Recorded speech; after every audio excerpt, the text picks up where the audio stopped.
गाड़ी अब उस रफ्तार से भाग रही थी जो मीरा ने खुद कभी इस्तेमाल नहीं की थी, हर मोड़ पर टायरों की हल्की चीख के साथ। अभय का फोन उसके हाथ में कांप रहा था। उसकी उंगली बार बार पूजा के नंबर पर जाकर रुक जाती, फिर वापस लौट आती। वह जानता था कि अगर उसने अभी फोन किया अपनी घबराहट भरी आवाज में, तो पूजा तुरंत भांप लेगी कि कुछ बहुत गलत है, और उसे नहीं पता था कि वह उसे क्या कहे, कैसे इस डर को शब्दों में ढाले बिना उसे सतर्क कर दे। फोन कीजिए, मीरा ने कहा, गाड़ी की रफ्तार को काबू में रखते हुए। उनकी आंखें सड़क पर टिकी हुईं। पर याद रखिए, घबराहट दिखाई तो वह डर जाएगी, और डरी हुई औरत अक्सर वही करती है जो सबसे खतरनाक होता है। बाहर निकलकर मदद मांगना, पड़ोसियों को बुलाना, शोर मचाना। हमें बस उसे शांति से अंदर रखना है, दरवाजा बंद रखना है जब तक हम वहां नहीं पहुंच जाते। अभय ने सिर हिलाया, अपनी सांसों को काबू में करने की कोशिश करते हुए फिर नंबर मिलाया।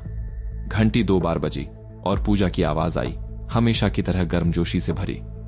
भैया, इतनी रात को फोन, सब ठीक तो है ना? हाँ, सब ठीक है, अभय ने कहा, अपनी आवाज को यथासंभव सामान्य बनाते हुए। हालांकि उसका गला सूख रहा था। बस यूं ही याद आ गई तेरी। तू घर पर है ना अभी? हाँ भैया, अभी खाना बना रही थी, पूजा ने कहा। उसकी आवाज में हल्की सी हैरानी थी। आपकी आवाज अजीब लग रही है, कुछ हुआ है क्या? नहीं, कुछ नहीं, अभय ने कहा, अपने भीतर के तूफान को दबाते हुए। बस सुन, आज रात दरवाजा अच्छे से बंद कर लेना, ठीक से कुंडी लगा लेना, और अगर कोई अजनबी आए कुछ भी बहाना बनाकर तो दरवाजा मत खोलना, सीधा मुझे फोन करना। एक पल की खामोशी छाई और अभय समझ गया कि उसकी आवाज की परतें पूजा से छुप नहीं पाई थी। भैया, पूजा ने आखिर कहा, आवाज में अब सच्ची चिंता थी। आप ठीक बताइए, क्या हुआ है? ऐसे बातें करके मुझे और डरा रहे हैं आप, साफ साफ बताइए। मैं बता नहीं सकता अभी, अभय ने कहा, और यह वाक्य उसके मुंह से निकलते ही उसे खुद अपनी आवाज में एक ऐसी टूटन महसूस हुई जो उसने बरसों से छुपा रखी थी। बस भरोसा कर, जो कहा वो कर। मैं कुछ घंटों में पहुंच रहा हूं। आप पहुंच रहे हैं? गया? पूजा की आवाज में अब घबराहट साफ थी। भैया, आप डरा रहे हैं मुझे, कम से कम इतना तो बताइए कि किस बात का खतरा है। अभय ने मीरा की तरफ देखा, जो एक पल के लिए उसकी तरफ मुड़ी। उनकी आंखों में एक इशारा था। बस इतना बताओ जितना जरूरी है, ज्यादा नहीं। मेरे पुराने काम से जुड़ी कुछ बात है, अभय ने कहा, अपने शब्द बहुत सावधानी से चुनते हुए। कुछ लोग हैं जो मुझसे नाराज हैं, शायद वो तुझे भी परेशान करने की कोशिश करें। बस एहतियात के तौर पर मैं आ रहा हूं, ज्यादा मत सोच, बस दरवाजा बंद रख। पूजा कुछ देर चुप रही, और जब उसने बोला, उसकी आवाज में एक अजीब सी दृढ़ता थी। वह डर जो अभी अभी उभरा था, धीरे धीरे किसी और चीज में बदल रहा था। ठीक है भैया, मैं दरवाजा बंद कर लेती हूं, पर जब आप पहुंचेंगे आपको सच बताना होगा, पूरा सच। मुझे अब और झूठ नहीं चाहिए, चाहे वो कितना भी डरावना क्यों ना हो। फोन कट गया। अभय ने अपनी आंखें बंद की, फोन को कसकर पकड़े हुए। उसके भीतर अपराध बोध का एक नया तूफान उमड़ आया। यह वह पल था जिससे वह हमेशा बचता आया था, और अब वह उसकी तरफ सीधा भाग रहा था, बिना यह जाने कि आगे क्या इंतजार कर रहा है। राजू, जो पिछली सीट पर बैठा था, अपने फोन पर कुछ टाइप करते हुए अचानक बोला। उसकी आवाज में तनाव था। भाई, मैंने अपने एक कांटेक्ट को गया भेजा है। वो पूजा दीदी के घर के पास ही रहता है, टैक्सी चलाता है। उसने अभी बताया। घर के बाहर वाली गली में एक बाइक खड़ी है, 2 आदमी उस पर बैठे हैं, कुछ देर से वहीं हैं, बिना किसी वजह के। अभय का पूरा शरीर जैसे बर्फ बन गया। कितनी देर से? उसने कहा शायद आधे घंटे से, राजू ने कहा। अभी तक कुछ नहीं किया उन्होंने, बस बैठे हैं, देख रहे हैं। वहां से घर कितनी दूर है? मीरा ने पूछा, अपनी आवाज में एक नई सख्ती लाते हुए, गाड़ी की रफ्तार और बढ़ाते हुए। अभी लगभग 2 घंटे, राजू ने कहा, नक्शे को देखते हुए। अगर इसी रफ्तार से चलें तो 2 घंटे बहुत हैं, अभय ने कहा, अपनी मुट्ठियां भींचते हुए। अगर उनका इरादा कुछ करने का है तो वो 2 घंटे इंतजार नहीं करेंगे। आपके कांटेक्ट से कहो वहीं रुके, दूर से नजर रखे, पर कुछ करे नहीं, मीरा ने राजू से कहा, और अगर कुछ भी हिले तुरंत बताए। राजू ने जल्दी से मैसेज टाइप किया, फिर अपने फोन को कसकर पकड़े रखा। जैसे वह उसमें से कोई जवाब खींच लाना चाहता हो। कुछ मिनट की भारी खामोशी के बाद राजू का फोन बजा। वह उसे देखते ही चौंका। भाई, उसने भेजा है। वो दोनों आदमी बाइक से उतरे हैं, घर की तरफ बढ़ रहे हैं। अभय का दिल एक पल के लिए रुक गया। फोन करो पूजा को, अभी, उसने कहा। अपनी आवाज में वह ठंडी दहशत जो उसने बरसों में कभी महसूस नहीं की थी। उसने नंबर मिलाया, घंटी बजती रही। 1 बार, 2 बार, 3 बार, कोई जवाब नहीं। अभय की सांसें तेज होने लगी। उसकी हथेलियां पसीने से भीग गईं। उठा नहीं रही, उसने कहा। आवाज अब पूरी तरह कांप रही थी। शायद रसोई में है, आवाज न सुनी हो। मीरा ने कहा, अपनी आवाज को स्थिर रखने की कोशिश करते हुए, हालांकि उनके अपने चेहरे पर भी अब तनाव साफ झलक रहा था। अभय ने फिर मिलाया, फिर 1 बार और आखिरकार 5वीं बार फोन उठा। हां भैया, पूजा की आवाज आई, हल्की सी हैरान। क्या हुआ, इतनी बार फोन क्यों किया? अभय की सांस जो अटकी हुई थी एक झटके में बाहर निकली। राहत की एक लहर उसके पूरे शरीर से गुजरी, पर यह राहत ज्यादा देर नहीं टिकी। पूजा, ध्यान से सुन, उसने कहा, अपनी आवाज को जितना हो सके शांत रखते हुए। अभी इसी वक्त दरवाजा, खिड़की सब बंद कर अंदर के कमरे में चली जा और लाइट बंद कर दे। बाहर मत निकलना किसी की भी आवाज सुनकर। भैया, आप डरा रहे हैं मुझे बहुत, पूजा ने कहा। उसकी आवाज में अब घबराहट खुलकर सामने आ गई। क्या है बाहर? बस जो कहा वो कर, अभय ने लगभग चिल्लाते हुए कहा, फिर तुरंत अपनी आवाज नरम की। प्लीज पूजा, मैं बता नहीं सकता अभी पूरी बात, पर बस मेरी बात मान। अंदर जा, लाइट बंद कर, फोन मत काटना। उसने सुना दूसरी तरफ पूजा के कदमों की आवाज, तेज, घबराई हुई, फिर एक दरवाजा बंद होने की आवाज, फिर एक कुंडी लगने की। हो गया भैया, पूजा ने फुसफुसाते हुए कहा। उसकी आवाज में अब वही डर था जो अभय के भीतर उमड़ रहा था। मैं अंदर हूं, लाइट बंद है। भैया, मुझे डर लग रहा है, आप बताइए ना क्या हो रहा है। तभी फोन की तरफ से अभय को एक आवाज सुनाई दी। दरवाजे पर दस्तक, हल्की पर लगातार। पूजा, एक अनजान मर्द की आवाज बाहर से आई, इतनी करीब से कि फोन के माइक्रोफोन ने भी उसे पकड़ लिया। पूजा जी, हिम्मत, हमके भाई के आने दो, कुछ बात करनी थी बस। पूजा की सांस अटक गई। अभय ने फोन में साफ सुना, भैया, वह फुसफुसाई। उसकी आवाज में अब पूरी तरह दहशत थी। ये आवाज। चुप रह, बिल्कुल चुप, कुछ मत बोल, अभय ने कहा। अपनी आवाज को दबाते हुए उसका दिल इतनी तेजी से धड़क रहा था कि उसे लगा वह उसकी पसलियों से बाहर आ जाएगा। पूजा जी, वह आवाज फिर से आई, अब थोड़ी सख्त। हमें पता है आप अंदर हैं, दरवाजा खोल दीजिए। हम बस अपने भाई को एक संदेश दिलवाना चाहते हैं, ज्यादा वक्त नहीं लगेगा। दरवाजे पर दस्तक अब जोर से होने लगी, धक्के जैसी, जैसे कोई उसे बलपूर्वक खोलने की कोशिश कर रहा हो। मीरा ने गाड़ी की रफ्तार को उसकी हद तक बढ़ा दिया। उनकी आंखें सड़क पर सख्ती से टिकी हुई। अभय जी, उन्होंने कहा, पूजा से कहिए वह पीछे वाली खिड़की से निकलकर पड़ोसी के घर जाए, अभी, चुपचाप। अभय ने यह बात दोहराई, फोन पर, अपनी आवाज को यथासंभव शांत रखते हुए, हालांकि उसका पूरा शरीर कांप रहा था। पूजा, पीछे वाली खिड़की खोल, बहुत धीरे से, और पड़ोसी शर्मा जी के घर भाग जा, अभी, फोन साथ रखना। भैया, अगर उन्होंने देख लिया, पूजा फुसफुसाई, उसकी आवाज में आंसू घुले हुए।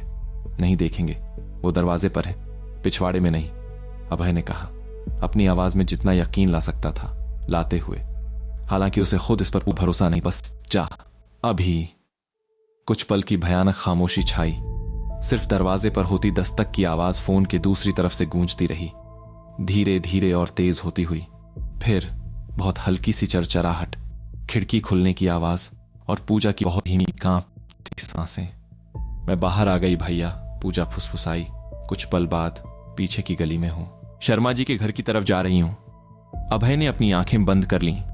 राहत की एक लहर उसके भीतर से गुजरी, पर वह लहर ज्यादा देर नहीं टिकी। तभी उसने फोन में एक और आवाज सुनी, दरवाजा टूटने की, लकड़ी के चटकने की तेज आवाज, और फिर वही मर्द की आवाज, इस बार करीब से, अंदर से। कोई नहीं, वह आवाज चिल्लाई, पीछे देख, खिड़की खुली है, भाग गई शायद। भागो, तेज भागो पूजा, अभय ने फोन में लगभग चिल्लाते हुए कहा, अपनी आवाज पर से काबू खोते हुए। फोन की दूसरी तरफ से भारी सांसों की आवाज आने लगी, पूजा के दौड़ने की, और फिर कुछ पल बाद एक दरवाजा खटखटाने की और शर्मारान आवाज, पूजा बेटी, इतनी रात को क्या हुआ? अंकल अंदर आने दीजिए प्लीज, जल्दी। पूजा की कांपती आवाज आई और फिर एक दरवाजा बंद होने की आवाज, कुंडी लगने की। भैया, पूजा ने फोन पर कहा। अब उसकी आवाज में सिसकियां घुली हुई थीं। मैं शर्मा जी के घर में हूं, सुरक्षित हूं, पर भैया वो लोग हमारे घर में घुस आए, दरवाजा तोड़ दिया उन्होंने। ये क्या हो रहा है भैया? आप मुझे भी इसी वक्त सच बताइए। अभय ने कुछ देर के लिए आंखें बंद की, अपने भीतर के हर तूफान को एक तरफ रखते हुए। पूजा, उसने कहा।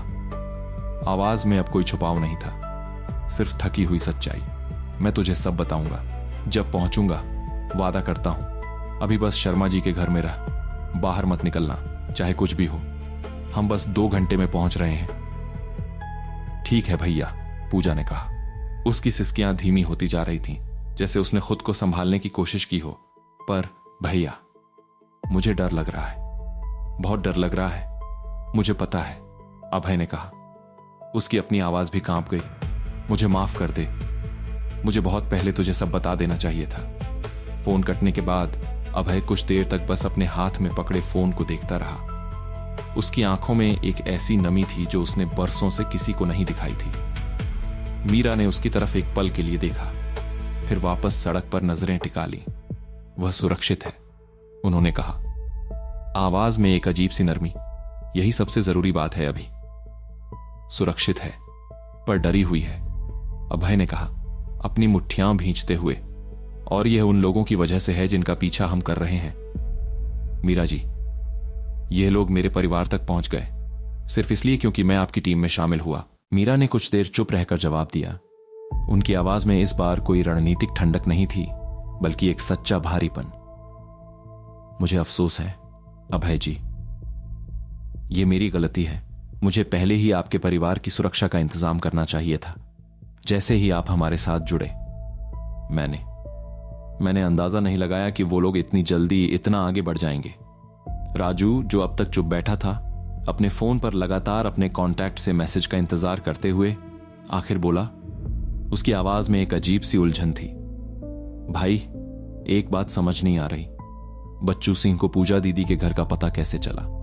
हमने तो कभी नहीं बताया किसी को कि आपकी बहन कहां रहती है। आपका असली नाम भी सिर्फ हमारी टीम जानती है। यह सवाल गाड़ी में एक भारी खामोशी छोड़ गया। अभय ने अपनी आंखें खोली। यह बात उसके भीतर धीरे धीरे उतरती गई, एक ठंडा डरावना एहसास बनकर। तुम सही कह रहे हो, उसने कहा, आवाज बहुत धीमी। मेरा असली नाम, मेरी बहन का पता, मेरा पुराना केस, यह सब जानकारी सिर्फ उन्हीं फाइलों में है जो सरकारी रिकॉर्ड में है। मीरा ने वाक्य पूरा किया। उनकी आवाज में अब एक नई गहरी चिंता थी, या फिर हमारी अपनी टीम के पास। तीनों कुछ देर के लिए चुप रहे। वह डर जो पहले से ही कमरे में मौजूद था कि कौटिल्य सेल के भीतर कोई है जो बाहर खबर पहुंचा रहा है, अब एक नए, कहीं ज्यादा व्यक्तिगत रूप में सामने आ गया था। अगर बच्चू सिंह के आदमियों को अभय की बहन का पता चल सकता था, तो इसका मतलब था कि उनकी टीम की सबसे गहरी, सबसे निजी जानकारी भी अब सुरक्षित नहीं रही। मीरा जी, अभय ने आखिर कहा, अपनी आवाज में एक नई सख्ती लाते हुए, अब यह सिर्फ एक शक नहीं रहा। यह पक्का है, हमारी टीम में या हमारे बहुत करीब कोई ऐसा है जो हर जानकारी बाहर पहुंचा रहा है। और अगर हमने जल्दी उसे नहीं पकड़ा, तो अगली बार शायद इतनी किस्मत ना हो, न स्कूल में, न मेरी बहन के घर में। मीरा ने सिर हिलाया। उनकी आंखों में अब एक ठोस ठंडा संकल्प था। मैं आज रात ही हमारी टीम के हर सदस्य की हर हरकत की जांच शुरू करूंगी। कोई भी नहीं बचेगा इस जांच से, चाहे वह कितना भी पुराना, कितना भी भरोसेमंद क्यों ना लगे। गाड़ी गया की सीमा में दाखिल हुई। सड़कें अब जानी पहचानी लगने लगी। वह शहर जहां अभय बड़ा हुआ था, जहां उसकी मां रहती थी, जहां उसकी बहन ने अपनी पूरी जिंदगी बिताई थी, एक ऐसी जिंदगी जो अभी तक इस अंधेरी दुनिया से पूरी तरह अनजान थी। अभय की नजरें खिड़की से बाहर उन गलियों पर टिकी रहीं। उसका दिल भारी था, यह जानते हुए कि आज रात के बाद पूजा की दुनिया कभी वैसी नहीं रहेगी जैसी वह अब तक थी। शर्मा जी के घर के बाहर गाड़ी रुकते ही अभय दरवाजा खोलने से पहले ही बाहर कूद गया। दरवाजे की तरफ भागते हुए। दरवाजा खुला और पूजा बाहर आई। उसका चेहरा आंसुओं से भीगा हुआ, पर उसकी आंखों में एक ऐसी दृढ़ता भी थी जो अभय ने पहले कभी नहीं देखी थी। वह भागकर अपने भाई से लिपट गई। उसकी सिसकियां अब खुलकर बाहर आ गईं। भैया, उसने कहा, अपने भाई की छाती में मुंह छुपाते हुए। मुझे इतना डरा हुआ पहले कभी नहीं देखा था मैंने खुद को। वो लोग, उनकी आवाज में कुछ ऐसा था कि मुझे लगा वो सच में कुछ भी कर सकते थे। मुझे माफ कर दे, अभय ने कहा, अपनी बहन को कसकर पकड़ते हुए उसकी अपनी आंखों में आंसू भर आए, जो उसने बरसों से किसी के सामने नहीं बहाए थे। मुझे बहुत पहले तुझे सब बता देना चाहिए था। मैंने सोचा था तुझे बचाकर रखूंगा इस सब से, पर मैंने गलत किया। मेरी वजह से तू खतरे में पड़ी। पूजा ने अपना चेहरा उठाया। उसकी आंखों में आंसुओं के बीच भी एक सवाल था। अब बताइए भैया, पूरा सच। मैं और झूठ नहीं सुन सकती, चाहे वो कितना भी डरावना क्यों ना हो। अभय ने एक गहरी सांस ली। मीरा की तरफ देखा, जो कुछ दूर खड़ी थीं। उनकी आंखों में एक इशारा था। यह फैसला अभय का था और उसे इस बार सही करना था। उसने अपनी बहन के हाथ अपने हाथों में लिए और पहली बार, 3 साल में पहली बार, उसने अपनी जिंदगी का वह हिस्सा खोलना शुरू किया जो उसने इतने लंबे वक्त तक छुपा कर रखा था। पर जैसे ही उसने बोलना शुरू किया, राजू का फोन तेजी से बजा। इतनी तेज कि सब चौंक गए। राजू ने फोन देखा। उसका चेहरा अचानक सफेद पड़ गया। भाई, उसने कहा, आवाज कांपती हुई, मेरे कांटेक्ट का मैसेज है। कहता है वो दोनों आदमी जो घर में घुसे थे वापस बाइक तक पहुंचे, पर बाइक पर बैठने से पहले उनमें से एक ने कुछ छोड़ा। दरवाजे के पास जमीन पर। क्या छोड़ा? मीरा ने पूछा। उनकी आवाज में तुरंत सतर्कता। राजू ने फोन पर आई एक तस्वीर को घुमाकर सबको दिखाया। उसका हाथ कांप रहा था। तस्वीर में पूजा के टूटे हुए दरवाजे के सामने जमीन पर एक कागज पड़ा था और उस कागज पर वही निशान बना था, गोल घेरे में धान की एक बाली। पर इस बार निशान के नीचे कुछ और भी लिखा था, हाथ से, बड़े साफ अक्षरों में। अभय ने तस्वीर को झूम करके देखा और जो शब्द उसने पढ़े उन्होंने उसके पूरे शरीर को बर्फ बना दिया। यह सिर्फ एक चेतावनी थी दरोगा साहब। अगली बार हम सिर्फ कागज नहीं छोड़ेंगे। बच्चू सिंह से मिलना है कल शाम, बढ़ैया रोड की मिल। अकेले आना, वरना जो हुआ आज वह सिर्फ शुरुआत थी। शर्मा जी के घर के बाहर वह कागज पड़ा तस्वीर में जैसे सबकी सांसें रोक गया हो। पूजा ने अपने भाई के हाथ से फोन छीनकर उस लिखावट को दोबारा पढ़ा और उसका चेहरा, जो अब तक सिसकियों से भीगा था, अचानक पत्थर जैसा सख्त हो गया। यह किसने लिखा है भैया? उसने पूछा। आवाज में डर की जगह अब एक ठंडा गुस्सा उतर आया था। ये वही लोग हैं जिनसे मैं लड़ रहा हूं, अभय ने कहा, अपनी बहन का चेहरा दोनों हाथों में लेते हुए। अब मैं तुझे नहीं छुपाऊंगा। मैं 3 साल पहले एक केस में इतना गहरा उलझ गया था कि उसने मेरी नौकरी छीन ली। अब वह केस वापस लौट आया है और इस बार मैं इसे अधूरा नहीं छोड़ूंगा। मीरा, जो कुछ दूर खड़ी थीं, आगे आईं। उनकी आवाज में वह पेशेवर स्थिरता थी जो हर संकट में उनका सबसे बड़ा हथियार होती थी। पूजा जी, मैं मीरा किशोर हूं। आपके भाई ने जो काम शुरू किया है वह बहुत जरूरी है। बहुत लोगों की जिंदगी उससे जुड़ी है, पर इससे पहली बात यह है कि आपको सुरक्षित जगह पहुंचाया जाए। पूजा ने मीरा की तरफ देखा। उसकी एक सवाल था जो उसने हिम्मत करके पूछा, और आप कौन हैं इस सब में? आप मेरे भाई को इस खतरे में क्यों धकेल रही हैं? मैंने उन्हें धकेला नहीं, मीरा ने कहा, बिना किसी बचाव के, सीधी सच्चाई के साथ। मैंने उन्हें एक मौका दिया और उन्होंने खुद चुना। और अगर आप मुझसे ईमानदार जवाब चाहती हैं तो हां, यह काम खतरनाक है, बहुत खतरनाक। पर आपके भाई जैसे लोग ही हैं जो यह तय करते हैं कि यह देश कितना अंधेरा रहेगा या कितनी रोशनी अभी बाकी है। पूजा कुछ देर चुप रही। उसकी नजरें अपने भाई पर टिकी रहीं। फिर उसने एक गहरी सांस ली, अपने आंसू पोंछते हुए। ठीक है, उसने कहा। आवाज में अब एक नई दृढ़ता थी। मुझे कहां जाना है? राजू ने आगे बढ़कर कहा, अपने फोन पर कुछ देखते हुए।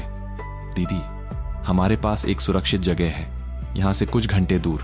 वहां किसी को शक नहीं होगा। मैं खुद आपको वहां छोड़ आऊंगा।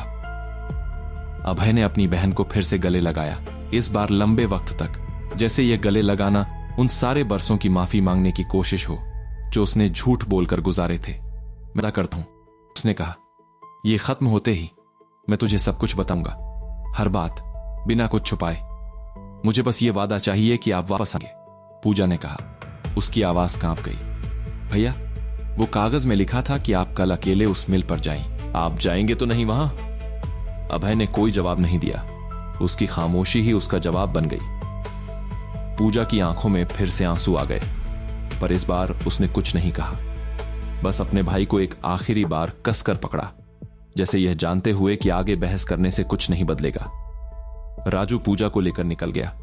गाड़ी की लाइट्स धीरे धीरे रात के अंधेरे में घुलती चली गईं। अभय और मीरा वहीं खड़े रहे, कुछ देर के लिए बिल्कुल चुप। दोनों के दिमाग में वही एक चेतावनी घूम रही थी। आप जाने की सोच भी मत रहे होंगे, अकेले, मीरा ने आखिर कहा।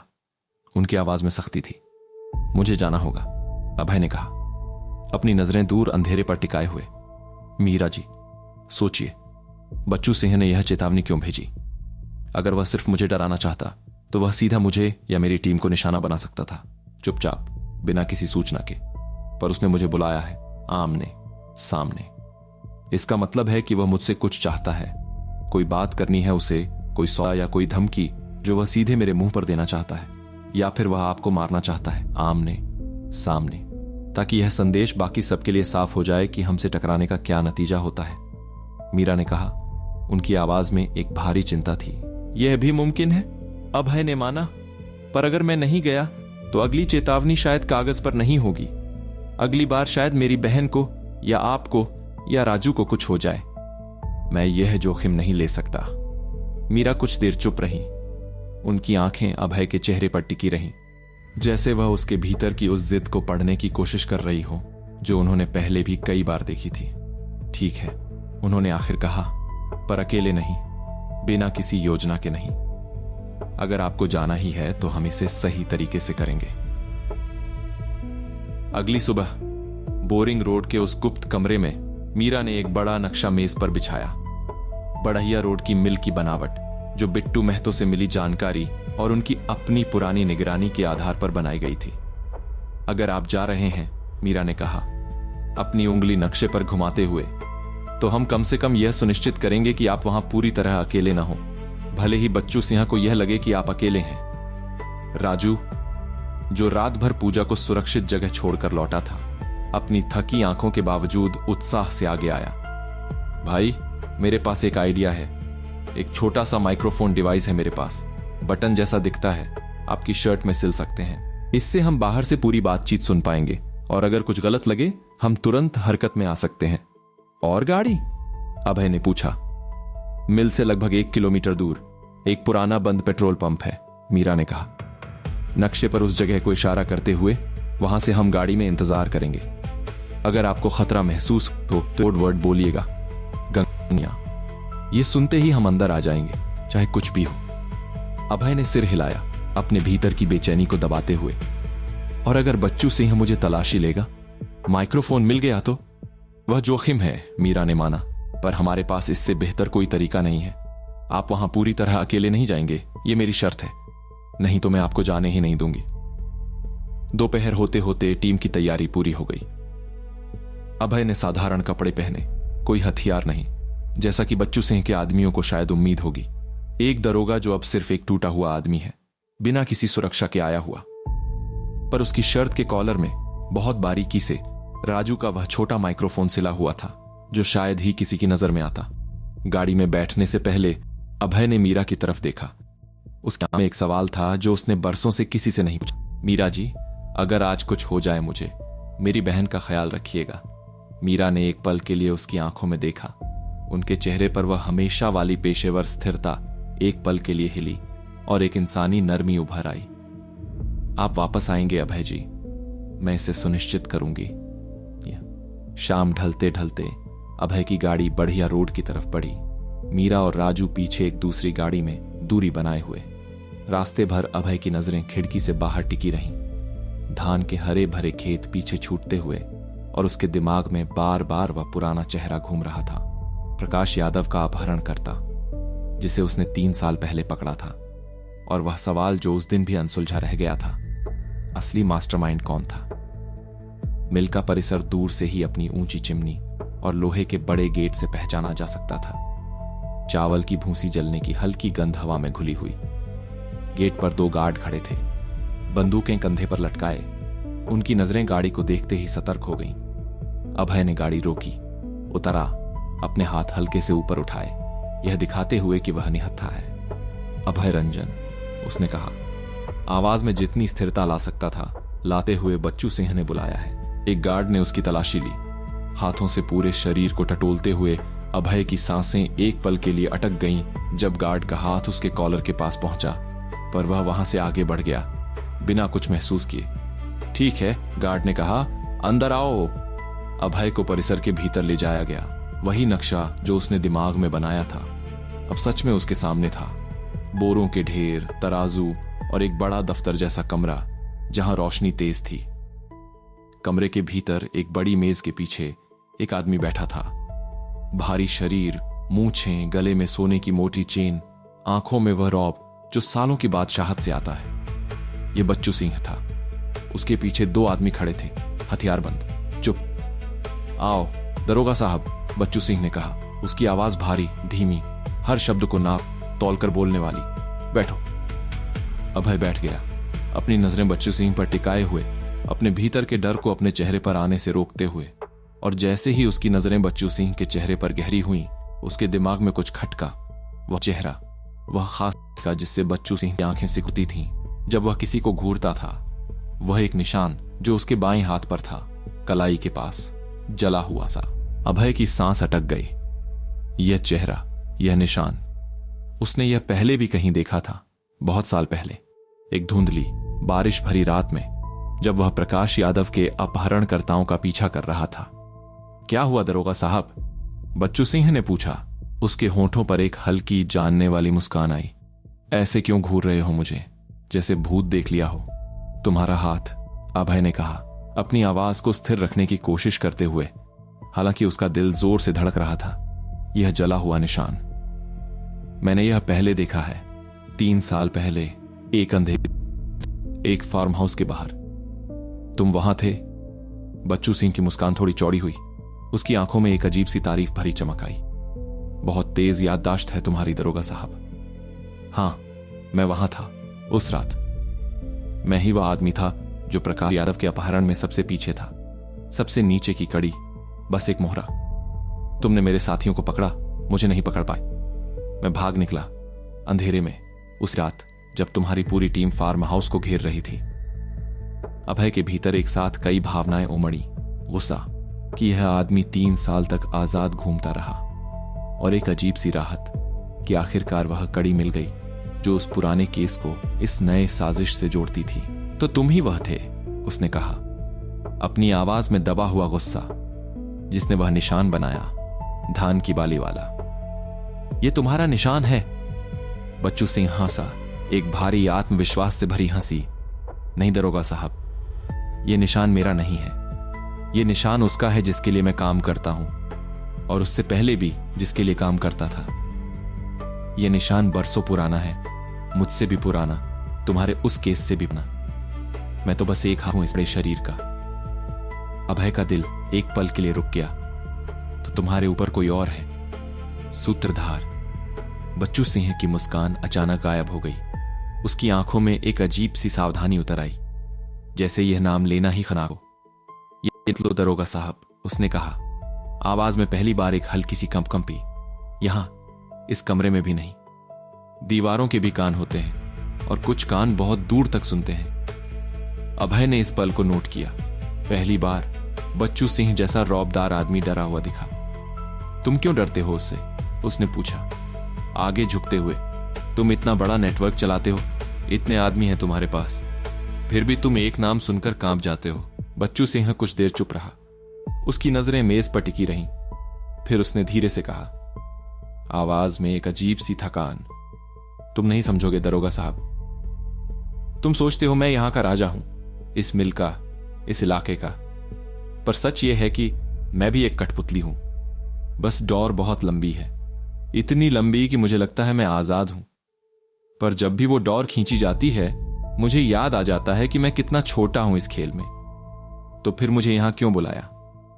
अभय ने पूछा। अगर तुम भी उतने ही डरे हुए हो जितना बाकी सब, तो यह मुलाकात क्यों? बच्चू सिंह ने अभय की तरफ गौर से देखा। उसकी आंखों में एक नई तरह की गंभीरता आई। क्योंकि मैंने ऊपर से हुक्म पाया तुम्हें एक संदेश देने का, और मैंने सोचा शायद यह भी अच्छा मौका है यह देखने का कि आखिर वह आदमी कैसा है जिसकी वजह से मेरे ऊपर वाले इतने परेशान हैं। वह रुका, फिर आगे झुककर आवाज धीमी करते हुए बोला, तुमने कुछ ऐसा छू लिया है दरोगा साहब जो बरसों से छुपा हुआ था। मुझे नहीं पता क्या, पर जो भी है वह बहुत बड़ा है। इतना बड़ा कि सूत्रधार खुद परेशान हो गया है, और वह आदमी आसानी से परेशान नहीं होता। अभय के भीतर एक अजीब सी सिहरन दौड़ी। क्या संदेश है?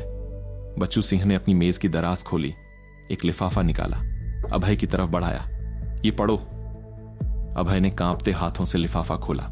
अंदर एक पुरानी पीली पड़ चुकी तस्वीर थी, प्रकाश यादव के अपहरण केस की।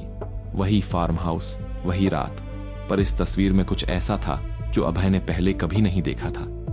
तस्वीर के कोने में धुंधला सा एक और चेहरा दिखाई दे रहा था, दूर खड़ा, जिसे उस रात किसी ने नोटिस नहीं किया था। एक साया, एक अस्पष्ट आकृति जिसका चेहरा अंधेरे में पूरी तरह नहीं दिख रहा था, पर उसकी बॉडी लैंग्वेज, उसका खड्डे होने का तरीका कुछ अजीब तरह से जाना पहचाना लग रहा था। ये कौन है? अभय ने पूछा, अपनी आवाज कांपती हुई, तस्वीर को कसकर पकड़ते हुए। ये वही है, बच्चू सिंह ने कहा, आवाज बहुत धीमी। सूत्रधार उस रात वहां मौजूद था, तुम्हारे बहुत करीब दरोगा साहब, इतना करीब कि तुम उससे शायद सिर्फ कुछ मीटर दूर थे और तुम्हें कभी पता नहीं चला। अभय का पूरा शरीर जैसे बर्फ बन गया। 3 साल पहले उस रात वह इतना करीब था असली मास्टरमाइंड के, और वह चूक गया, बिना जाने बड़ा मौका गंवा रहा है। संदेश ये है, बच्चू सिंह ने कहा, अपनी आवाज में अब एक ठंडी गंभीरता। सूत्रधार कहता है, तुम 3 साल पहले भी मेरे इतना करीब थे और नहीं पहचान पाए। इस बार भी नहीं पहचानोगे जब तक मैं खुद न चाहूं। यह खेल बंद करो दरोगा साहब, अपनी बहन के लिए, अपनी टीम के लिए। नहीं तो अगली तस्वीर में तुम्हारे अपने किसी करीबी का चेहरा होगा और वह तस्वीर आखिरी होगी। अभय की मुट्ठियां भींच गईं। उसके भीतर गुस्सा और डर एक साथ उबल रहे थे। मैं ये खेल बंद नहीं करूंगा, उसने कहा, आवाज में एक नई दृढ़ता, चाहे जो भी हो जाए। बच्चू सिंह ने कुछ देर उसकी आंखों में देखा, फिर धीरे से सिर हिलाया, जैसे यह जवाब उसे पहले से ही मालूम था। मुझे पता था तुम यही कहोगे, उसने कहा, इसीलिए मैं तुम्हें एक बात और बताना चाहता हूं, अपनी तरफ से, बिना किसी हुक्म के। वह रुका, अपनी आवाज में एक अजीब सी थकान भरते हुए। मैं भी कभी एक आम आदमी था दरोगा साहब, इसी बड़हिया गांव का लड़का। ये जिंदगी मैंने नहीं चुनी, ये मुझे चुन लिया गया, बहुत छोटी उम्र में, जब मेरे पास कोई और रास्ता नहीं बचा था। अगर तुम सच में सूत्रधार तक पहुंचना चाहते हो तो तुम्हें यह समझना होगा कि यह सिर्फ एक आदमी का खेल नहीं है। यह एक ऐसा तंत्र है जो बरसों से बना है, और उसे तोड़ने के लिए तुम्हें सिर्फ हिम्मत नहीं, बहुत सारी कुर्बानियां भी देनी होंगी। तुम मुझे यह सब क्यों बता रहे हो? अभय ने पूछा, हैरानी छुपाते हुए। अगर तुम सूत्रधार के लिए काम करते हो तो यह जानकारी देना तुम्हारे लिए खतरनाक होना चाहिए। बच्चू सिंह की आंखों में एक पल के लिए कुछ चमका, कुछ ऐसा जो शायद पछतावा था, या शायद एक पुरानी दबी हुई इंसानियत। क्योंकि मेरे भी बच्चे हैं दरोगा साहब, उसने कहा, आवाज बहुत धीमी। और मैंने भी वह देखा है जो उन ट्रकों में होता है, वह चीज जिसे तुमने कल रात रोका। मैं इस काम में बहुत गहरा फंसा हूं, इतना गहरा कि अब बाहर निकलने का कोई रास्ता नहीं बचा। पर शायद अगर तुम सच में सूत्रधार तक पहुंच गए तो शायद यह सब खत्म हो जाए और मेरे बच्चों को यह विरासत में न मिले। एक भारी खामोशी कमरे में फैल गई। अभय ने उस आदमी को देखा जो कभी उसका सबसे बड़ा दुश्मन लगता था, और अब उसमें एक अजीब सी टूटी हुई इंसानियत दिख रही थी, वैसी ही जैसी शायद उसके अपने भीतर भी थी। अगर तुम सच में मदद करना चाहते हो, अभय ने कहा आगे झुकते हुए, तो मुझे बताओ, वह जगह कहां है जहां सूत्रधार से संपर्क होता है, वह तरीका जिससे तुम उसे रिपोर्ट करते हो। बच्चू सिंह के चेहरे पर एक पल के लिए डर की परछाई दिखी, फिर उसने अपने पीछे खड़े आदमियों की तरफ देखा और आवाज बहुत धीमी कर दी, लगभग फुसफुसाहट। मैं इतना नहीं बता सकता, अभी नहीं, यहां नहीं, पर एक बात याद रखो, हर बुधवार रात जो ट्रक निकलते हैं वो सब सीधे सूत्रधार के पास नहीं जाते। एक जगह है, एक ट्रांजिट पॉइंट, जहां से असली रास्ता तय होता है। वह जगह, वह रुका, उसकी आंखों में डर और साफ हुआ। वह जगह मैं तुम्हें अभी नहीं बता सकता, पर अगर तुम फिर आओ अकेले, बिना अपनी टीम को बताए, तो शायद मैं और बता सकूं। अभय ने सिर हिलाया, यह जानते हुए कि यह मुलाकात अभी खत्म नहीं हुई थी, बल्कि यह सिर्फ एक शुरुआत थी, एक बहुत नाजुक, बहुत खतरनाक रिश्ते की, जहां दुश्मन का एक हिस्सा शायद अनजाने में उसका सबसे बड़ा सूत्र बन सकता था। तभी कमरे के दरवाजे पर दस्तक हुई और एक आदमी अंदर आया, उसका चेहरा घबराया हुआ। बच्चू सिंह जी, उसने कहा, आवाज कांपती हुई। बाहर एक गाड़ी संदिग्ध तरीके से घूम रही है पेट्रोल पंप के पास। हमारे आदमी कह रहे हैं 2 लोग हैं अंदर, बहुत देर से बैठे हैं।